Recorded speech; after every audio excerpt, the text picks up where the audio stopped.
At 47, sometimes life forces you to choose between dignity and survival. Tonight, I was about to lose both. Hey beautiful souls. Welcome back to my channel. I'm so excited you're here with me today. Before we dive into this incredible story, I want to know, where in the world are you watching from? Drop your city in the comments below. And how are you doing today? I genuinely want to know. Also, if you haven't subscribed yet, please hit that subscribe button right now. It means the world to me and helps me bring you more stories like this one. Trust me, you won't want to miss what happens next. Now, let me tell you about the night that changed everything. The crystal chandelier above me felt like a guillotine waiting to drop. I stood frozen in the center of the Waldorf's grand ballroom, my borrowed Valentino gown suddenly feeling like a costume I had no right to wear. 300 pairs of eyes dissected me with surgical precision, and every whispered conversation felt like a blade against my skin. That's her, someone hissed behind me. The one who's got her claws in Jack Stark. My fake engagement ring, a 5-carat diamond that cost more than my annual salary, felt like it weighed 1,000 pounds. 20 minutes ago, I'd been Clara Winters, invisible personal assistant. Now I was Clara Winters, social pariah. She must be desperate, another voice floated past. A woman her age, chasing after a man like that. The words hit like physical blows, but I kept my spine straight. I'd survived worse. I'd survived my husband walking out after 23 years of marriage. I'd survived starting over at 47 with nothing but a business degree and determination. I could survive this. But then I saw her. Victoria Harrington Ross glided through the crowd like a predator who'd caught the scent of wounded prey. Even at 42, she was everything I wasn't: polished, connected, born into the kind of wealth that made billionaires like Jack look like ambitious newcomers. Her Chanel gown probably cost more than my car, and she wore it like armor. Our eyes met across the ballroom, and her smile was pure poison. Well, well, she said, approaching with the confidence of someone who'd never been told no in her life. Jack's little assistant. The way she said assistant made it sound like something dirty. Victoria. I kept my voice steady, even though my heart was hammering against my ribs. I didn't expect to see you here. Oh darling, I wouldn't miss Jack's engagement announcement for the world. Her laugh was like broken glass. Though I must say, I'm surprised by his choice. The circle of socialites around us grew larger. I could feel their hunger for drama, their anticipation of my humiliation. They wanted blood, and Victoria was about to give it to them. Tell me, she continued, her voice carrying just loud enough for everyone to hear, how does it feel to be the consolation prize? The question hung in the air like smoke. I opened my mouth to respond, but she wasn't finished. I mean, we all know Jack's pattern, don't we? When he can't have what he really wants, he settles for what's available. Heat flooded my cheeks, but before I could find words, a strong hand slipped around my waist. Victoria. Jack's voice was ice. How unexpected. He pulled me closer, and I felt the tension radiating from his body like heat from a furnace. This wasn't part of our agreement. When he'd asked me to pretend to be his fiancée for one night, he'd promised it would be simple. Easy. Just a business arrangement to get his board off his back about his personal life. He hadn't mentioned his ex-wife would be here. He definitely hadn't mentioned the way she was looking at him now, like she owned him. Jack, darling. Victoria's voice turned honey-sweet, but her eyes stayed predatory. You look tired. Are you sure you're thinking clearly these days? Something passed between them, a look heavy with history and secrets I didn't understand. My fake engagement ring suddenly felt like a shackle. Crystal clear, Jack said, but his grip on my waist tightened. Clara and I are a fascinating couple, Victoria interrupted smoothly. I was just telling Clara how brave she is. Taking on such a challenging situation. The words seemed innocent enough, but there was venom underneath. The crowd leaned in closer, sensing blood in the water. What situation would that be? Jack's voice was dangerously quiet.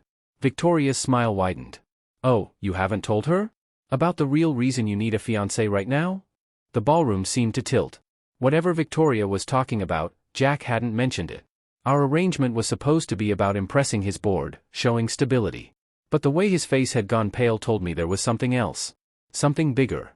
Something that explained why the most powerful man I knew had been desperate enough to ask his middle-aged assistant to play dress-up at the most exclusive social event of the year.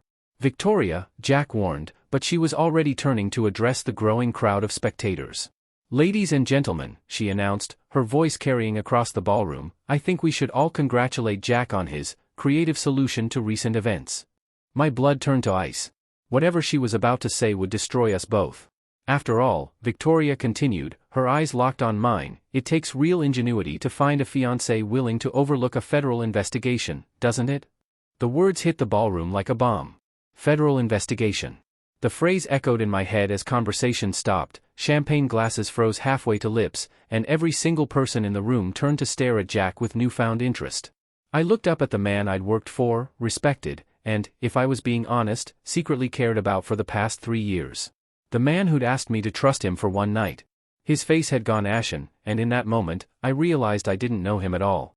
But here's what terrified me most, as Victoria's revelation sent shockwaves through the crowd and my carefully constructed evening crumbled around me. I realized I was in love with a man who might be about to lose everything. What had Jack been hiding from me, and why did I suddenly feel like I was standing on the edge of a cliff with nowhere left to run? Okay, beautiful souls, I need to pause here because I can already feel your hearts racing. What do you think is going on? What's this federal investigation about? And more importantly, should Clara run or fight? Let me know your thoughts in the comments below, and don't forget to subscribe if you want to see how this unfolds. Trust me, you haven't seen anything yet. The irony wasn't lost on me. I'd spent 3 years protecting Jack Stark's secrets, and apparently, I'd never known the biggest one of all. Let me take you back 6 months, to the day that changed my life without me even realizing it. I was sitting in my cramped studio apartment, staring at another rejection email, when my phone rang. The divorce had been finalized for 8 months, and my savings were running dangerously low. At 47, starting over felt like climbing Mount Everest in heels. Clara Winters? The voice was crisp, professional. This is Carolyn Hill from Stark Industries. Mr. Stark would like to interview you for a personal assistant position. I almost laughed. Stark Industries? The tech empire that had revolutionized clean energy? I'd applied on a whim, never expecting anyone to actually call. The next morning, I found myself in the elevator to the 47th floor, my hands shaking as I clutched my worn leather portfolio. When those elevator doors opened, I stepped into a world I'd only seen in magazines, floor-to-ceiling windows overlooking Central Park, modern art that probably cost more than my former house, and an atmosphere of power so thick you could taste it. And then I met him. Jack Stark wasn't what I expected. He was younger than I'd imagined, maybe 40, with dark hair that looked like he'd been running his hands through it and eyes the color of storm clouds. He wore a perfectly tailored suit, but his tie was crooked, and there were coffee stains on his cuff. Ms. Winters. He looked up from a mountain of papers, and for a moment, those storm gray eyes seemed to see right through me. Tell me why you want to work for someone you've never met. The question caught me off guard. Most interviews started with pleasantries, not philosophical challenges. Because, I said, surprising myself with my honesty, I need to prove I'm not invisible. Something shifted in his expression. Invisible? My husband left me for his 24-year-old yoga instructor, I said, the words still feeling like shards of glass in my throat. Told me I'd become forgettable. Background noise in my own life. I lifted my chin. I don't want to be background noise anymore. Jack was quiet for a long moment. Then he said, my last 3 assistants quit because they said I was impossible to work with. I don't do small talk. I work 18-hour days. I have no patience for incompetence, and I've been told I'm emotionally unavailable to the point of being cruel. Are you trying to scare me away? Are you scared? I thought about my empty apartment, my dwindling bank account, the way my ex-husband had looked at me like I was already dead. Terrified, I admitted. But not of you. He hired me on the spot. The next 3 years taught me that Jack Stark was a walking contradiction. He was brilliant but reckless, powerful but lonely, confident in boardrooms but lost when it came to anything resembling normal human interaction. He worked himself to exhaustion, lived on coffee and determination, and had exactly 2 people in the world he trusted, his best friend Michael Castellano, and me. Michael was Jack's complete opposite, warm where Jack was cold, social where Jack was solitary, and absolutely devoted to making sure his best friend didn't work himself into an early grave. He was also married to the sweetest woman alive, Sophia, who made it her mission to mother everyone within a 50-foot radius. You're the only person who can handle him, Michael told me once, after Jack had worked 3 days straight and I'd literally had to trick him into eating lunch. Before you came along, he was disappearing into his work. You brought him back to the world of the living.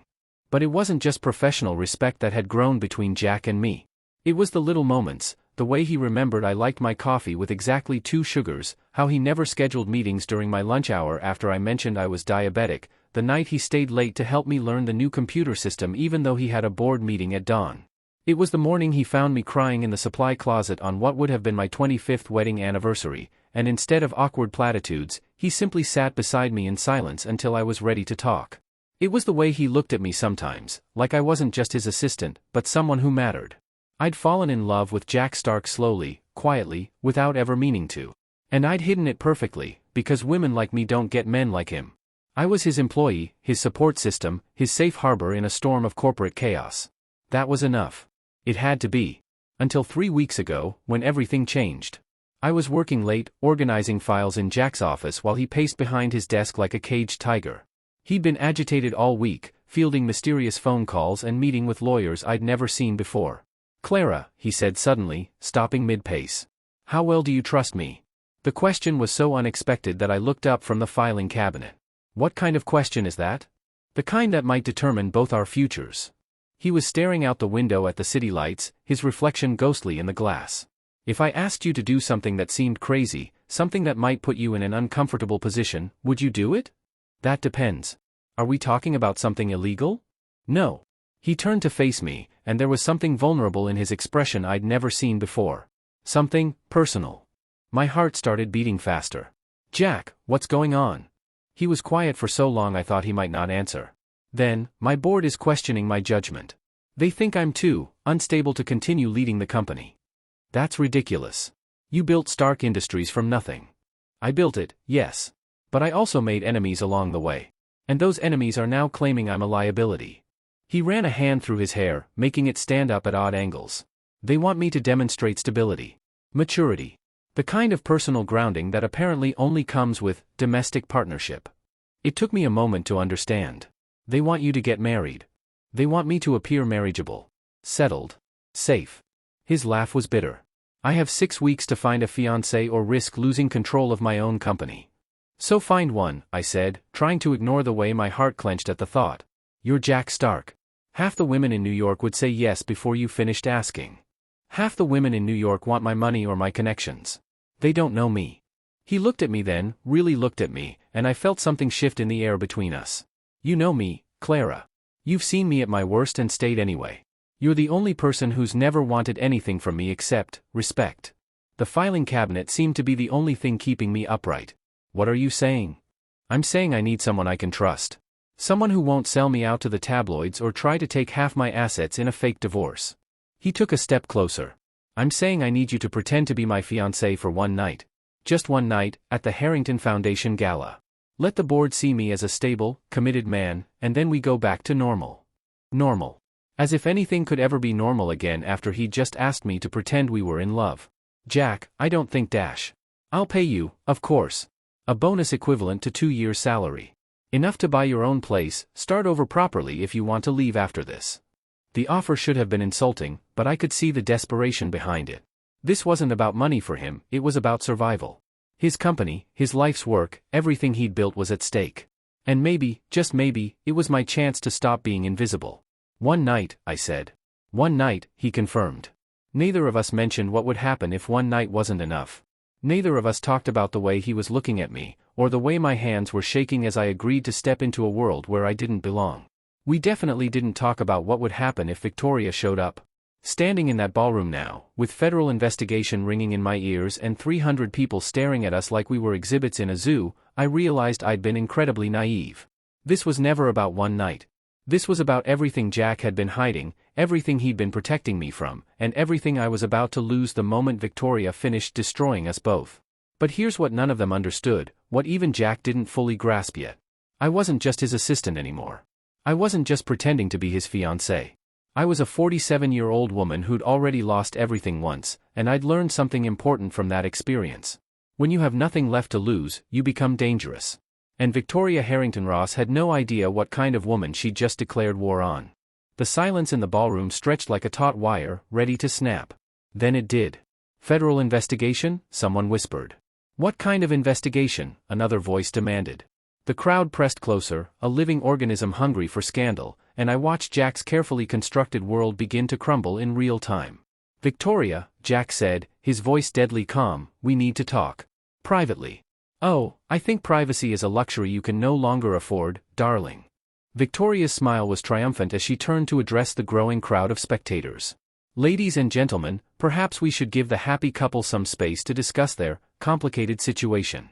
She started to walk away, mission accomplished, chaos deployed. But something hot and fierce rose in my chest, something I hadn't felt since the day my husband walked out. Rage. Actually, I said, my voice carrying further than I intended, I think everyone should stay. The crowd froze. Victoria turned back, eyebrows raised in amused surprise. Clara, Jack warned quietly, what are you doing? What was I doing? I was tired of being the victim. Tired of being the woman who got ambushed, humiliated, left behind. For 3 years, I'd watched Jack handle hostile takeover attempts, vindictive competitors, and corporate sabotage with steel-spined grace. Maybe it was time I learned something from him. I'm addressing the elephant in the room, I said, stepping forward. My borrowed heels clicked against the marble floor like bullets. Because I'm curious, Victoria, exactly which federal investigation are you referring to? A flicker of uncertainty crossed Victoria's face. Well, surely you know about Dash. The EPA review of our renewable energy patents? I interrupted smoothly. The one that's been ongoing for 8 months and is completely standard for any company our size? Or perhaps you mean the Treasury Department's examination of our offshore holdings, also completely routine and fully documented. The crowd murmured, uncertainty replacing their bloodthirsty anticipation. Because if you're trying to make those sound sinister, I continued, I have to question either your understanding of corporate law or your motives for being here tonight. Victoria's composure slipped.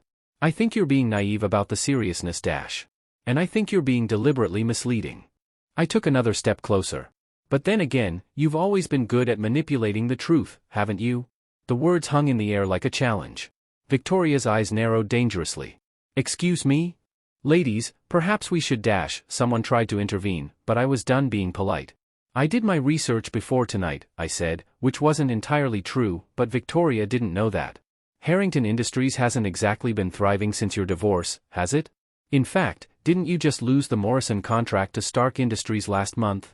A direct hit. Victoria's face went pale beneath her perfectly applied makeup. You don't know what you're talking about, she said, but her voice had lost its confident edge. Don't I? I pulled out my phone, a calculated risk. Should I call Morrison's CFO right now?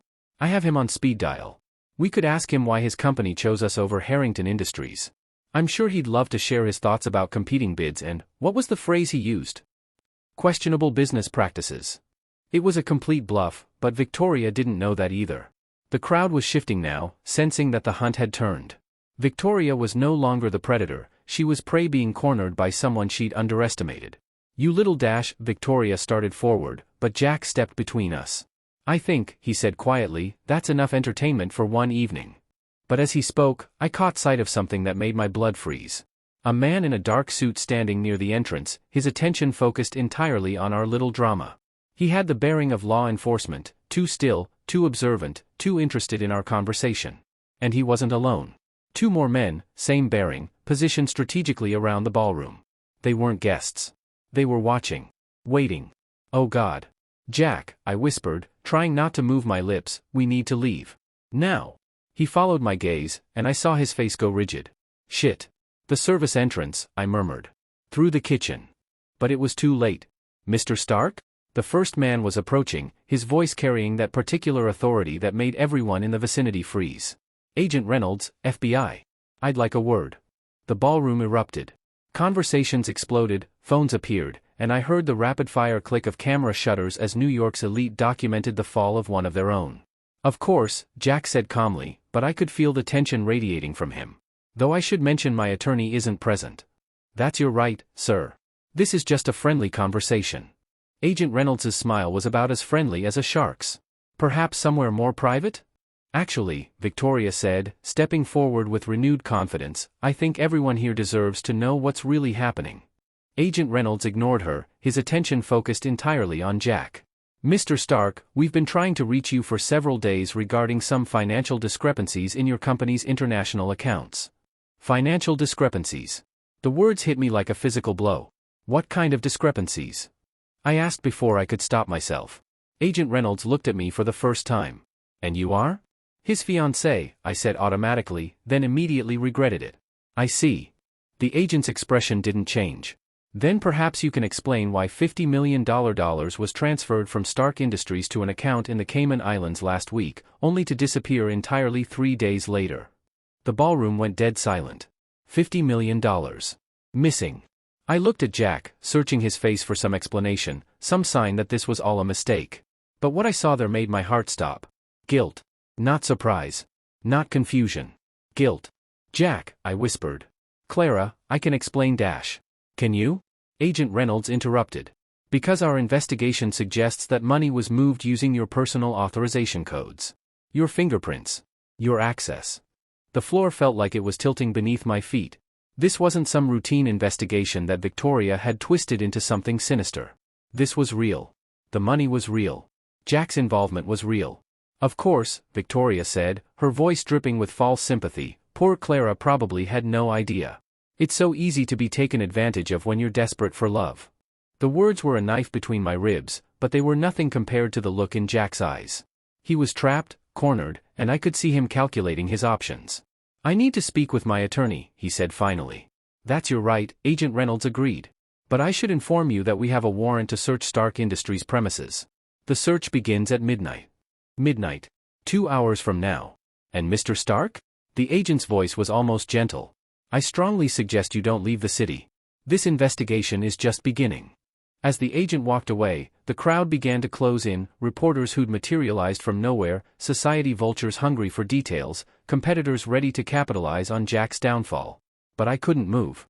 I stood frozen in the center of the storm, my fake engagement ring cutting into my finger, my borrowed gown suddenly feeling like a costume from a play I'd never auditioned for. Jack turned to me, and I saw my own reflection in his eyes, betrayed, lost, drowning. Clara, he said softly, I know how this looks.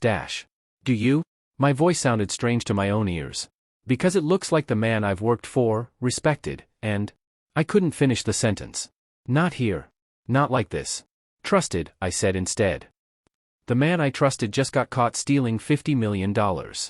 I didn't steal it, he said urgently. Clara, you have to believe me. I don't have to believe anything anymore. The words came out harder than I intended, but I was drowning in betrayal and humiliation. Our agreement was for one night. Well, congratulations, Jack. This has definitely been a night to remember. I started to walk away, but his hand caught my wrist. Don't, he said quietly. Please. Let me explain. For a moment, I wavered. Because despite everything, the lies, the investigation, the public humiliation, the man holding my wrist looked genuinely desperate. And after 3 years of working beside him, I knew Jack Stark well enough to know when he was lying. He wasn't lying now. He was terrified. 5 minutes, I said. The garden terrace. But Jack? I looked him directly in the eyes. If you lie to me again, if you leave out even one detail, I walk away and I never look back. Deal. As we pushed through the crowd toward the terrace doors, I caught Victoria watching us with an expression I couldn't read. Not triumph, exactly. Something else. Something that looked almost like satisfaction. Like everything was going exactly according to plan. The thought sent ice through my veins as we stepped into the cool night air. What was Jack about to tell me?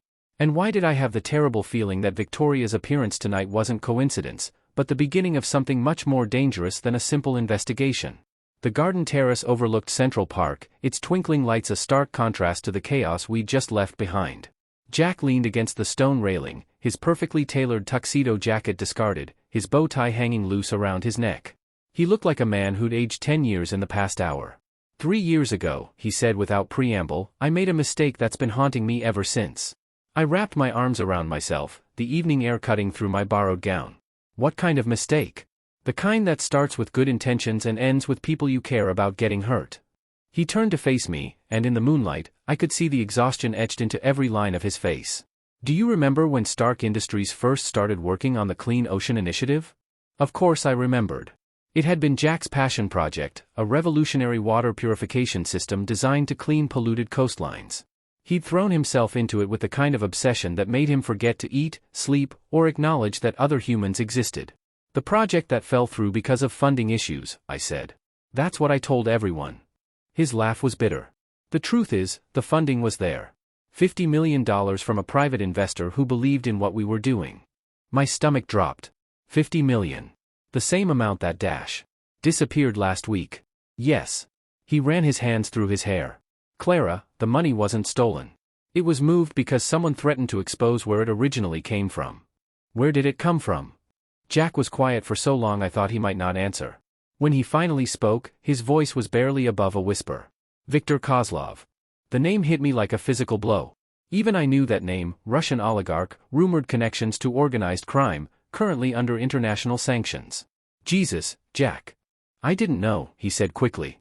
When his representative approached me, they presented everything through legitimate shell companies. The paperwork was perfect, the transfers were clean, and I was so desperate to save the project that I didn't look too closely at the source. How could you not know? Because I was an arrogant idiot who thought I was smarter than everyone else. His voice was raw with self-recrimination. By the time I discovered the truth, the money was already integrated into our systems. The project was launched. We'd created jobs for 300 people and started cleaning actual coastlines. I know it's insane, he continued, stepping closer. I know I have no right to feel this way about someone who works for me, someone who trusted me enough to put herself in this position. But when the board demanded I find a fiancé, there was only one person I could imagine beside me. Because you trust me. Because I love you. The words hit me like lightning, illuminating everything and destroying it at the same time. You love me, I repeated, my voice barely audible. Desperately. Completely. For longer than I should admit. His hand reached up to touch my cheek, and I didn't pull away. I know the timing is terrible. I know I've handled this all wrong. But Clara, if there's even a chance that you could feel dash. Stop. I stepped back, my head spinning. Just stop. Because I could feel it. I could feel the same desperate, complete love he was describing, and it terrified me more than federal agents or missing millions or vengeful ex-wives.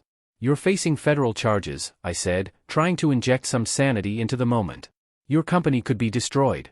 Your reputation dash. Could all be gone tomorrow, he finished. Which is why I need you to know how I feel. Before everything falls apart. And what am I supposed to do with that? The question came out more sharply than I intended. You're telling me you love me in the middle of the worst crisis of your life. You're asking me to what, stick around while your world burns down? Be your consolation prize while you lose everything? I'm asking you to give us a chance. There is no us, Jack. The words exploded out of me. There's a billionaire CEO facing federal charges and his middle-aged assistant who got in way over her head. That's reality. Reality, he said quietly, is that I'd rather face all of this with you than win everything without you. The sincerity in his voice made my chest ache. For a moment, I let myself imagine it, staying by his side, fighting this together, building something real out of the ashes of our fake engagement. Then my phone buzzed. A text message from an unknown number, check your email. A friend. I looked up to find Jack watching me with concern. What is it? With trembling fingers, I opened my email app. The most recent message had no subject line, just an attachment, a series of photographs that made my blood freeze. Photos of Jack and me. Taken tonight. But also photos taken over the past 3 years, Jack and me having coffee, working late in his office, the night he'd comforted me in the supply closet. Someone had been watching us for a long time. The final photo showed Jack and Victoria together, taken just last week. They were in what looked like a restaurant, leaning across a table toward each other, their hands touching. Clara? Jack's voice seemed to come from very far away. What's wrong? I turned the phone toward him, watching his face as he saw the photos. I can explain, he said immediately. Can you? Because this looks like you've been meeting with your supposedly vengeful ex-wife behind my back. It looks like everything you just told me might be a lie. It's not what it looks like dash. It never is it? I laughed, but there was no humor in it. God, I'm such an idiot. You needed a fiancé to look stable for your board. You needed someone too grateful and pathetic to ask the right questions. And when it all went wrong, you needed a confession of love to keep me loyal. Clara, no. That's not dash. He reached for me, but I stepped back. Don't touch me. Just listen dash.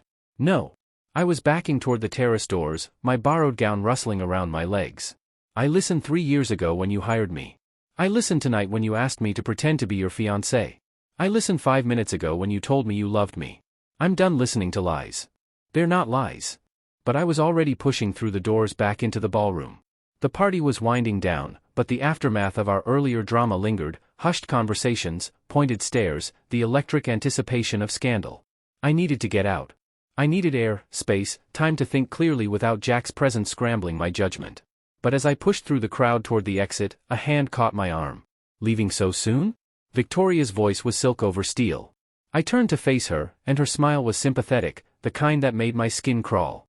I'm sorry you had to find out this way, she said softly. About Jack's situation. And about us. There is no us, I said automatically.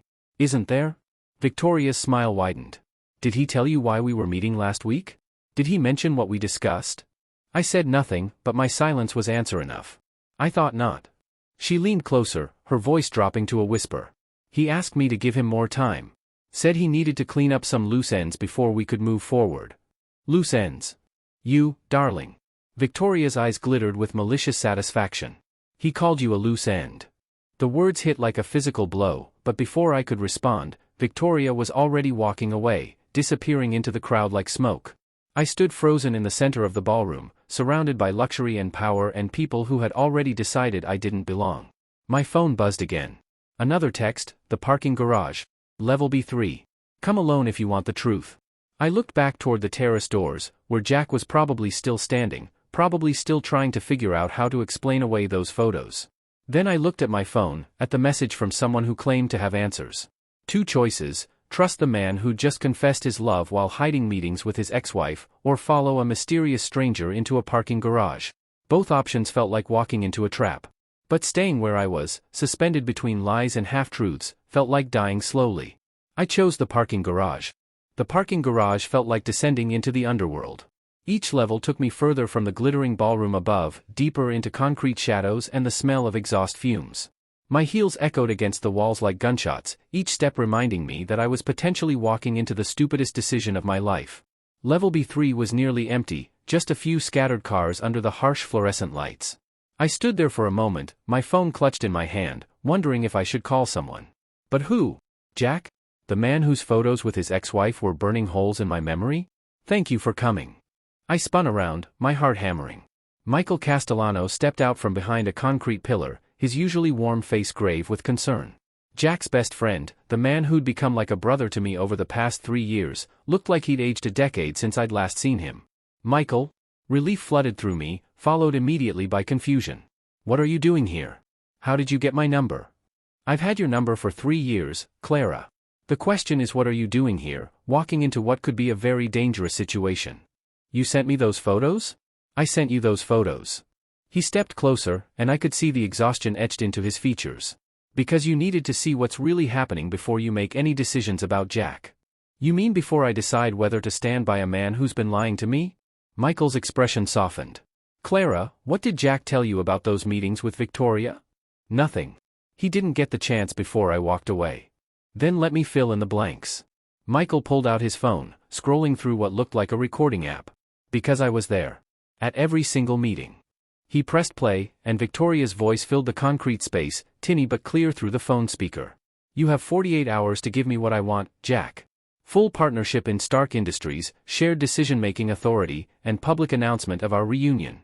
Or I release everything about your Russian friend to the FBI.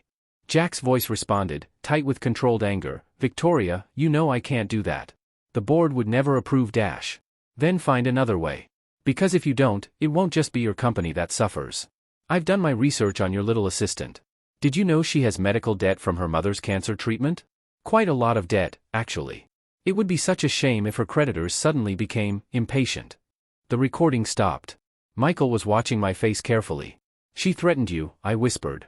She threatened you, Michael confirmed. That's what those meetings were about, Clara. Jack was trying to negotiate your safety. My legs felt weak. I leaned against the nearest car, trying to process what I'd just heard. The medical debt? I'd been so careful to hide my financial struggles. My mother's cancer treatment had cost everything I'd saved during my marriage, and even after she passed, the bills kept coming. Jack knows about it, Michael said gently. He's known for over a year. Your insurance claim was denied, and when you didn't ask for an advance on your salary despite working overtime, he had HR do a quiet background check. He investigated me? He was worried about you. You were working yourself to death and never taking time off. When he found out why? Michael sighed. He's been paying your medical bills for 14 months, Clara. The parking garage tilted around me. What? Through a shell company, so you wouldn't know. He said you'd never accept help directly, but he couldn't stand watching you destroy yourself over debt that should never have been your burden.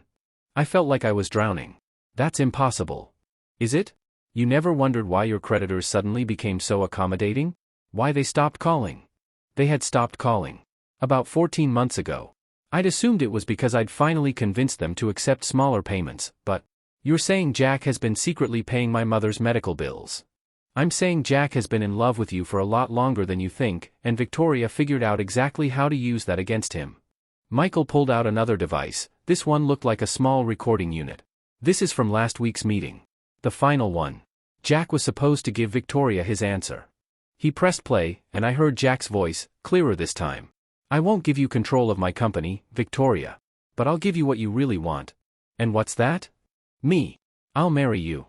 Publicly. We'll announce it as a reunion of two powerful families, exactly the kind of stability story the board wants to hear. My heart stopped. In exchange, Jack continued, you leave Clara out of this completely. You destroy whatever information you have about her, you never contact her again, and you let her move on with her life. How noble.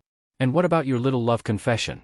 I assume you were planning to tell her how you feel before you sacrifice yourself for her honor. She deserves to know the truth, even if I can't act on it. The recording ended. Michael was watching me with something that might have been pity. That's what tonight was about, he said quietly. One last night where he could pretend to be happy. One last chance to tell you how he feels before he destroys his own life to protect yours. I was crying. When had I started crying? But the FBI investigation is real, Michael confirmed. But not for the reasons you think. He showed me his phone screen, an email thread that made my blood freeze. Victoria didn't just threaten to expose Jack's connection to Kozlov. She actively provided information to federal investigators, positioning herself as a whistleblower. She's been feeding them details for months, building a case that makes Jack look guilty of money laundering. To force his hand. But Clara, here's what she doesn't know. Jack moved that $50 million last week not to hide it, but to return it. Every penny went back to Kozlov's people through legitimate channels. The FBI investigation will ultimately exonerate him, but not before destroying his reputation and his company. I was staring at the concrete floor, my mind reeling. Everything I thought I understood had been turned upside down. So when Jack confessed his feelings tonight, he was saying goodbye, Michael said softly. Tomorrow, he was planning to announce his engagement to Victoria. He was going to sacrifice everything, his happiness, his freedom, his future, to keep you safe from her threats. And I walked away from him. You walked away because you thought he was lying to you. You didn't have all the information. I looked up at Michael, seeing the pain in his eyes. Why are you telling me this? Why not let him go through with his plan? Because it's a bad plan, Michael said bluntly. Victoria won't stop with marriage. She'll destroy him piece by piece until there's nothing left. And she'll never truly let you go, you'll always be leverage over him. Then what do you suggest? Michael smiled for the first time since I'd arrived, and it was sharp as a blade. I suggest we destroy her first. He pulled out a tablet, scrolling through files that looked like financial records. While Jack was trying to negotiate your safety, I was digging into Victoria's business. Want to guess where Harrington Industries got the capital for their recent expansion? I looked at the screen, at numbers that didn't make sense until they suddenly did. Kozlov. Viktor Kozlov has been laundering money through Harrington Industries for 3 years. Victoria's entire company is built on dirty money. She's not an innocent whistleblower, she's a co-conspirator who's been using Jack to cover her own crimes. The implications hit me like a freight train. If we can prove that, the FBI investigation shifts to her. Jack becomes a witness instead of a suspect. And Victoria loses everything. Michael's smile turned predatory. But we need proof that will hold up in court. And we need it before Jack does something monumentally stupid like marrying her. How long do we have? If I know Jack, he's probably already texting her to set up a meeting. He'll want to finalize the arrangement before you can talk him out of it. I thought about Jack upstairs, probably still standing on that terrace, probably thinking I hated him. Meanwhile, he was planning to sacrifice his entire future for mine. What do you need me to do? I need you to buy us time. Jack won't make any major decisions without talking to you first, not if there's a chance to save what's between you. Michael, I don't think there is anything between us. Not really. He gave me a look that was equal parts exasperation and affection. Clara, the man has been reorganizing his entire life around you for 3 years. He takes lunch breaks because you told him skipping meals was unhealthy. He hasn't worked a single weekend since you mentioned you were lonely on Saturdays. He bought the building next to your apartment and converted the top floor into a penthouse he never uses because he wanted to be close enough to help if you needed anything. He what? The penthouse overlooking your fire escape? The one with the telescope pointed at the stars that you told him you missed seeing in the city. Michael shook his head. Jack Stark doesn't do anything halfway, Clara. Especially not love. My phone buzzed. A text from Jack. Clara, we need to talk. Please don't disappear on me. Whatever you're thinking, whatever you've decided, I need to know. I'll be in the penthouse. J. The penthouse. The one he'd bought to be near me. I looked at Michael, decision crystallizing in my chest like ice forming on a window. How long do you need to get proof against Victoria? 72 hours. Maybe less if I can access her personal files. Then you'll have it. I straightened my shoulders, smoothing down my borrowed gown. But I'm not buying you time by staying away from Jack. What are you going to do? I thought about Jack waiting for me in a penthouse he'd bought to be close to me. I thought about him planning to marry a woman he despised to protect me from threats I'd never known existed. I thought about 3 years of small kindnesses I'd attributed to professional courtesy, when they'd actually been love letters written in the language of everyday care. I'm going to do what I should have done 3 years ago, I said. Which is? I'm going to fight for the man I love. 24 hours later, I was sitting in a coffee shop 3 blocks from FBI headquarters, looking like every other middle-aged woman having a quiet breakfast. My hair was pulled back in a simple ponytail, my makeup minimal, my clothes unremarkable. I'd learned something important in the past day: being invisible was a superpower when wielded correctly. Michael slid into the seat across from me, his laptop bag casual over his shoulder. To anyone watching, we were just old friends catching up. Tell me you have something, I said quietly. I have something. He opened his laptop, angling the screen away from other customers. But Clara, what I found, it's bigger than we thought. The screen showed financial records, bank transfers, corporate documents that made my head spin with their complexity. Victoria wasn't just laundering money for Kozlov, Michael continued, his voice barely above a whisper. She was running an entire network. Harrington Industries has been a front for international money laundering for 5 years. How much money? $2 billion. Maybe more. I nearly choked on my coffee. Billion? She's been using her social connections to bring in other clients, corrupt politicians, drug cartels, arms dealers. The Kozlov money that Jack returned? That was nothing compared to the rest of her operation. Michael scrolled through more documents, and I saw names I recognized from news headlines: politicians who'd been mysteriously successful in recent campaigns, business leaders who'd risen from nowhere to control major industries. She's not just a money launderer, I realized. She's a power broker. She's been buying influence, controlling outcomes. Exactly. And Jack stumbled into the middle of it without realizing what he was seeing. But if we have proof we have financial records that could be dismissed as fabricated. Bank transfers that could be explained away. Corporate documents that prove nothing without corroborating evidence. Michael's expression was grim. Victoria's too smart to leave obvious trails. My heart sank. So we have nothing. I didn't say that. Michael's smile was sharp. We don't have enough to convict her, but we have enough to destroy her. What's the difference? The difference is that Victoria's entire operation depends on one thing: trust. Her clients have to believe she's untouchable, that she has the social and political connections to keep them safe. If that trust disappears, her whole network collapses. Exactly. But Clara, what I'm about to propose, it's dangerous. If Victoria realizes what we're doing before we can execute it, she'll destroy us both. I thought about Jack in a federal detention center, probably being offered plea deals that would send him to prison for decades. I thought about Victoria's triumphant smile as she'd orchestrated his arrest. Tell me what you need. Michael pulled out a small device that looked like a hearing aid. This is a recording device. Military grade, undetectable by standard security sweeps. Victoria is hosting a private party tonight at her penthouse, a victory celebration with some of her biggest clients. You want me to go to her party? I want you to get invited to her party. And once you're there, I want you to record her admitting to her crimes. Michael, she'll never confess to anything around me. She knows I'm Jack's, whatever I am to Jack. That's exactly why she'll confess. Michael leaned forward. Clara, Victoria isn't just celebrating Jack's arrest tonight. She's celebrating her victory over you. The powerless little assistant who thought she could steal her man. Understanding dawned. She wants to gloat. She wants to humiliate you one last time. And when people want to humiliate their enemies, they tend to overshare. Michael's eyes were intense. But Clara, this only works if you can convince her that she's broken you. You have to walk into that room looking defeated. I don't think I'll have to fake that part. You will, though. Because here's what Victoria doesn't know: while you're recording her confession, I'll be breaking into her private offices. The kind of operation she's running requires backups, insurance policies, evidence she can use against her clients if they ever turn on her. You think she keeps records? I think she keeps everything. Names, dates, amounts, photographs, recordings, enough evidence to bring down half the power structure in New York. The question is whether we can get to it before she realizes what we're doing.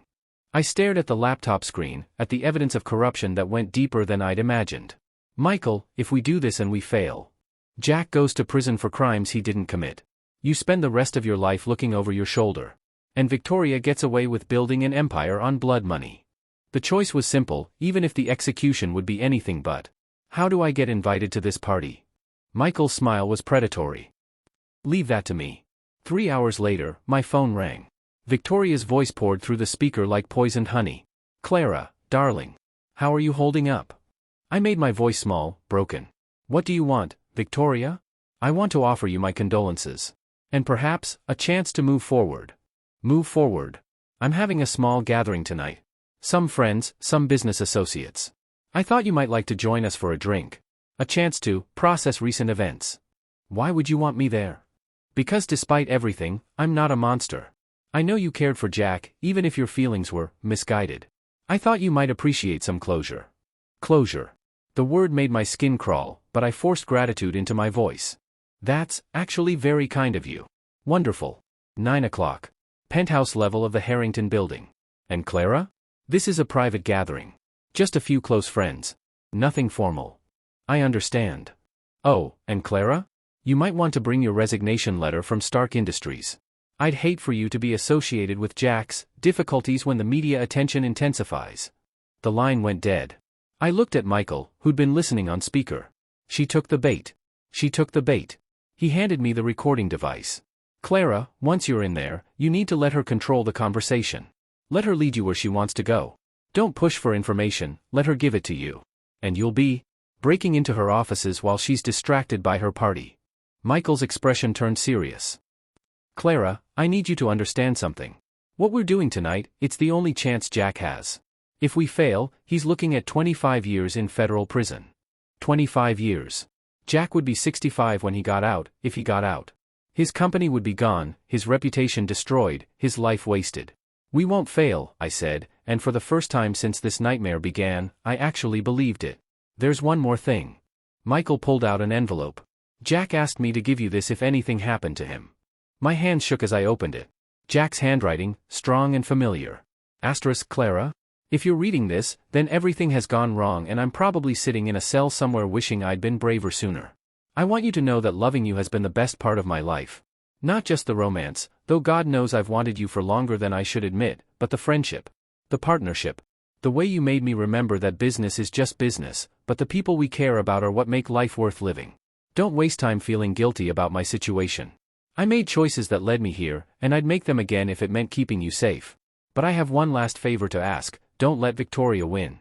Not because of what she did to me, but because of what she'll do to others if she stays in power. You're stronger than you know, Clara. You're braver than you believe. And you're the only person I trust to see this through. Fight for us. Fight for justice. Fight because you're a woman who survived losing everything once before, and that makes you more dangerous than people like Victoria can possibly understand. I love you. Always. Jack asterisk. I folded the letter carefully, tucking it into my purse next to the recording device. Michael? Yeah? When this is over, when Jack is free and Victoria is in handcuffs, remind me to tell him something. What's that? I stood up, smoothing down my dress, not the borrowed Valentino from last night, but my own simple black dress. The kind of dress that wouldn't stand out at a party, that would make me forgettable, invisible. Perfect camouflage for a woman about to bring down an empire. Remind me to tell him that he was wrong about one thing, I said. What? I'm not stronger than I know. I'm not braver than I believe. I met Michael's eyes, feeling something settle into place in my chest like the final piece of a puzzle. I'm exactly as strong and brave as I need to be. And tonight, Victoria Harrington Ross is going to learn what happens when you underestimate a woman with nothing left to lose. The Harrington Building's penthouse was everything I'd expected, ostentatious wealth masquerading as sophistication. Crystal everywhere, art that screamed its price tag, and the kind of furniture that looked uncomfortable but cost more than most people's cars. Victoria greeted me at the door wearing a white silk dress that probably cost more than I made in 6 months. Her smile was all teeth and victory. Clara. You look, well, considering. Her eyes swept over my simple black dress with barely concealed disdain. Come in, darling. Let me introduce you to some friends. The gathering was small, maybe 20 people, but I recognized several faces from business magazines and political news. Power brokers, all of them. The kind of people who decided elections over cocktails and moved markets with casual conversations. "Everyone," Victoria announced, her voice carrying across the room, "I'd like you to meet Clara Winters." She was Jack Stark's assistant. The way she said assistant made it clear she meant something else entirely. Several people chuckled knowingly. "Poor thing," someone murmured. "Must be devastating to discover your boss was a criminal." "Oh, it gets worse," Victoria said, steering me toward the bar. She actually thought Jack cared about her. Romantic delusions, you understand. Heat flooded my cheeks, not from embarrassment, but from rage. I forced my voice to stay small and broken. I don't understand how I didn't see it." "That's what makes you perfect victims," said a man I recognized as a state senator who'd been making headlines for his anti-corruption stance. The irony was nauseating. "You want to believe the best in people." Victoria handed me a glass of champagne. "Actually, Senator, Clara wasn't entirely innocent." "Were you, darling?" I nearly dropped the glass. "What do you mean?" "Well, you did help Jack move that money, didn't you? All those late nights, all those confidential files you handled." Victoria's smile was razor-sharp. "I'm sure the FBI will be very interested in your role once they dig deeper." My blood turned to ice. She was already planning to implicate me further. But I didn't know Dash. "Of course you didn't." Victoria's voice was syrup over steel. "That's what makes it so perfect. Jack's devoted little assistant, helping him launder money without even realizing it." The recording device in my purse felt like it weighed 1,000 pounds. I needed her to say more, to be more specific. "Victoria, I swear I had no idea about any money laundering Dash." "Money laundering?" Victoria laughed, a sound like breaking glass. "Oh sweetie, that's just the beginning." She gestured to the room full of powerful people. "Do you see these lovely people? They're not here to celebrate Jack's arrest, though that is delicious. They're here to celebrate the expansion of our business." "Your business?" "Our very lucrative business." Victoria stepped closer, her voice dropping to a conspiratorial whisper that was still loud enough for the recording device to catch. "You see, while Jack was playing with his little environmental projects, I was building something much more profitable." "I don't understand." Victoria's eyes glittered with malicious pride. "Of course you don't. People like you never see the bigger picture. You think small, salaries, benefits, weekend plans. But people like me? We think in terms of power." She guided me to the windows overlooking the city. "See that skyline? Half those buildings were financed with money I cleaned. Political campaigns, corporate acquisitions, real estate deals, all of it flowing through my network." "Network? Harrington Industries isn't just a company, darling. It's a service. The very wealthy, and I mean the very wealthy, have certain complications when it comes to their money. Inconvenient origins, problematic sources. I solve those problems." My heart was pounding so hard I was sure everyone could hear it. "You mean you help them hide dirty money?" "I prefer to think of it as financial consulting." Victoria's smile was predatory. "Though I suppose hide dirty money is accurate. Drug cartels, arms dealers, corrupt politicians, human traffickers, money is money, and I'm very good at making it clean." The casual way she listed those crimes made my stomach turn. "Victoria, that's Dash. Profitable. Extremely profitable." She sipped her champagne. "Do you know how much I've moved through my network in the past 5 years? $2.7 billion. And that's just the beginning." "But Jack Dash." "Jack was useful because of his reputation. A brilliant, honest CEO vouching for the legitimacy of my business deals. Except he was too moral for the really profitable work." Victoria's voice turned bitter. "I tried to bring him in gradually, but he was so disgustingly principled." "So you decided to destroy him." "I decided to eliminate a problem." Victoria turned to face me fully. "You see, Clara, Jack made the mistake of thinking he could leave me. Walk away from our arrangement. But nobody walks away from me." "Arrangement? Our marriage wasn't a love story, sweetie. It was a business partnership. Jack provided legitimacy, I provided connections. When he filed for divorce, I thought I could bring him back under control. But then you came along." The venom in her voice when she said "you" was unmistakable. "Me? You made him soft.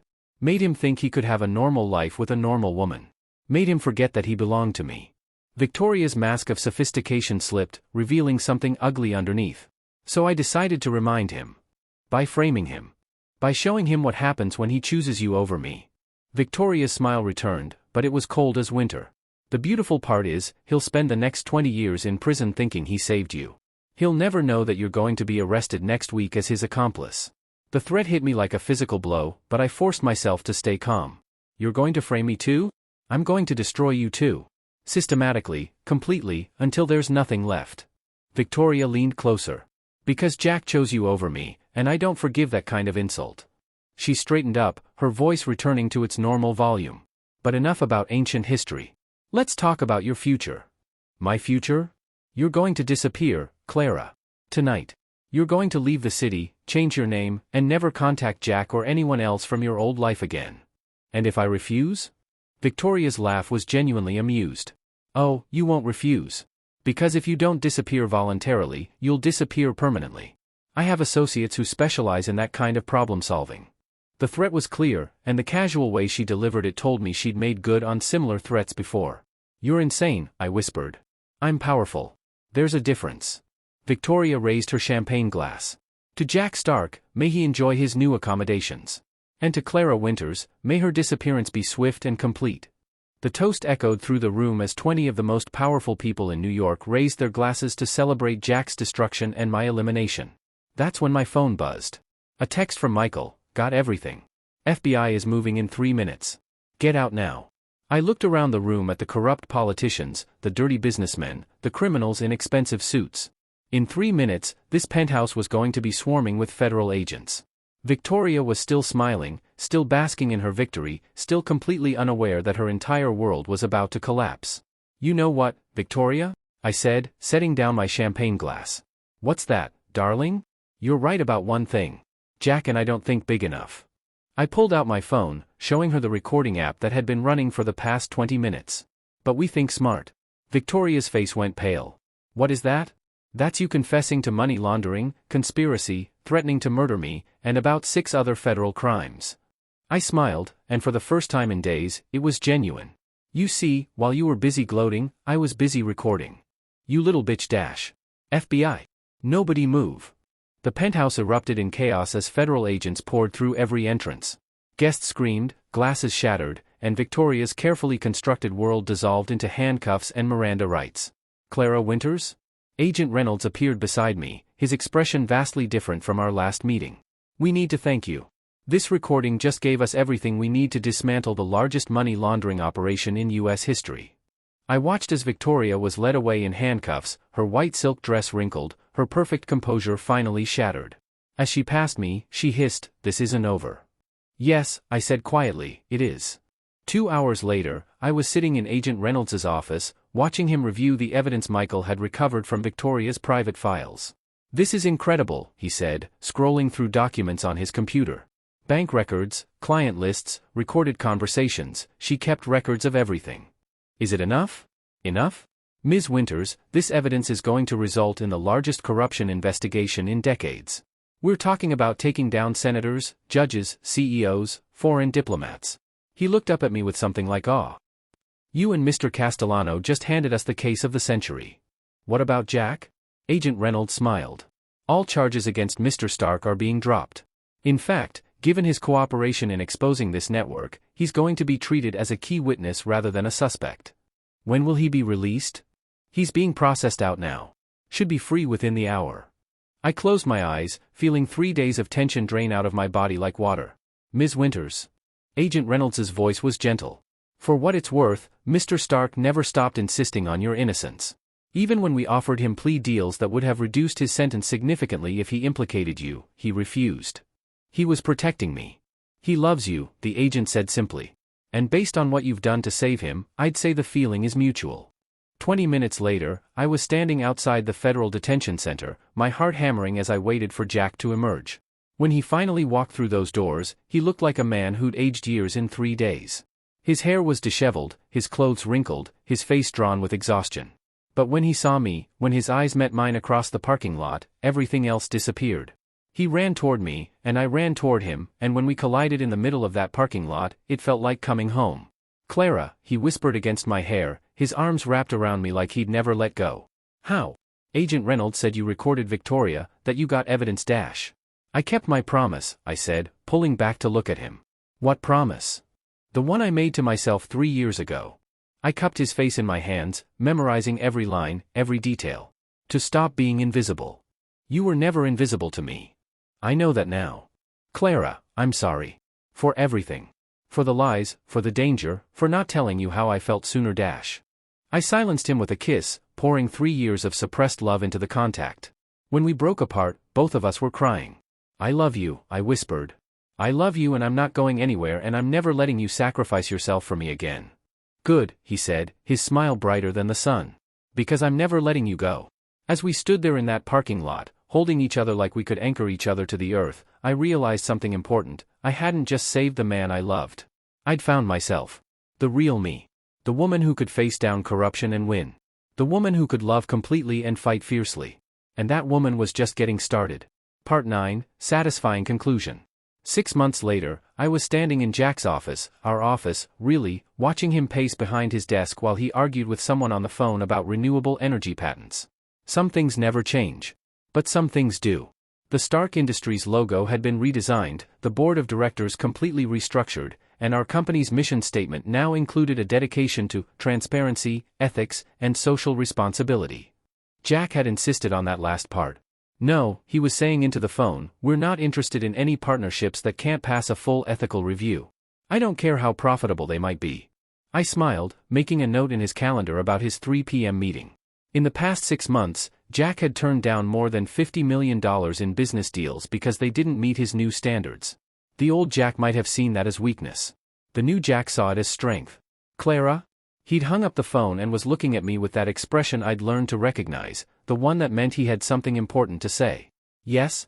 How do you feel about Italy? The question caught me off guard. Italy? The country? The country. Specifically, a small coastal town in Tuscany where they make the best wine in the world and nobody cares about quarterly earnings reports. I set down my pen, giving him my full attention. Jack, what are you talking about? He came around the desk, his movement suddenly nervous in a way that made my heart skip.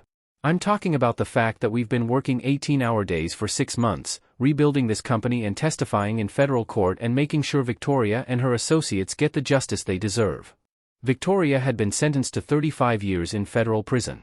Her network had been completely dismantled, resulting in the arrest of 43 individuals including 2 senators, a federal judge, and the CEO of a major pharmaceutical company. The investigation was still ongoing, but Agent Reynolds assured us that we'd seen the last of Victoria Harrington Ross. We've been busy, I agreed. We've been living our lives on hold, Jack said, stopping in front of my chair. And I'm tired of putting off conversations we should have had months ago. What conversations? Instead of answering, Jack dropped to one knee. My breath caught in my throat. Clara, he said, pulling a small velvet box from his pocket, 6 months ago, I asked you to pretend to be my fiancée for one night. Tonight, I'm asking you to be my wife for the rest of our lives. The box opened to reveal a ring that was nothing like the ostentatious 5-carat diamond I'd worn that night at the Waldorf. This was elegant, understated, perfect, a sapphire surrounded by small diamonds that caught the afternoon light streaming through our office windows. Sapphire, I whispered. Because you said diamonds were too flashy for everyday wear, Jack said softly. And because blue is your favorite color, and because this ring was designed specifically for you by someone who loves you more than he ever thought possible. Tears were streaming down my face. Jack, I know it's fast. I know we've been through hell and maybe we should wait until things are more settled. But Clara, I've wasted too much time already.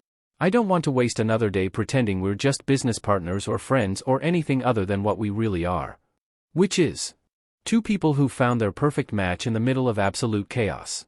His voice was steady despite the vulnerability in his eyes. 2 people who've learned that love isn't just about the easy moments, it's about standing together when everything is falling apart.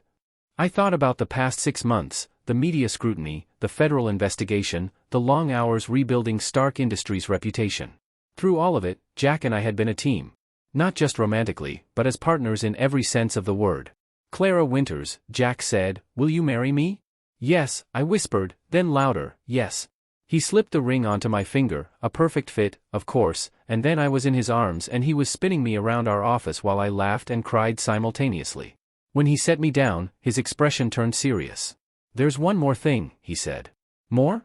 Jack, I don't think my heart can take any more surprises today. He smiled, but there was nervous energy in it. The Italy thing wasn't just a random question. I've been thinking about taking some time away from the company. Maybe a month, maybe longer.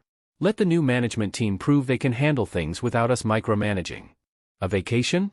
A honeymoon, he corrected. A real one. No phones, no meetings, no federal agents. Just us and that coastal town and all the time in the world to remember why we fell in love. I looked around our office, the space where we'd spent countless hours building something beautiful out of the ashes of scandal. Then I looked at Jack, at the man who'd taught me that love could be both fierce and gentle, that partnership meant fighting for each other even when the odds seemed impossible. When do we leave? I asked. Jack's grin was blinding. Clara, that's incredible. It is incredible. I turned to face him fully. And a year ago, I never would have believed any of it was possible. What changed? I thought about that question seriously. What had changed? Not just the external circumstances, the danger, the investigation, the romance. Something deeper. I stopped being afraid, I said finally. Afraid of taking up space, afraid of asking for what I wanted, afraid of believing I deserved happiness. And what do you deserve? Everything, I said, and for the first time in my life, I completely believed it. I deserve love and partnership and respect and the chance to build something beautiful with someone who sees me as an equal. You deserve the world, Jack said softly. I don't need the world, I replied, taking his hand. I just need this.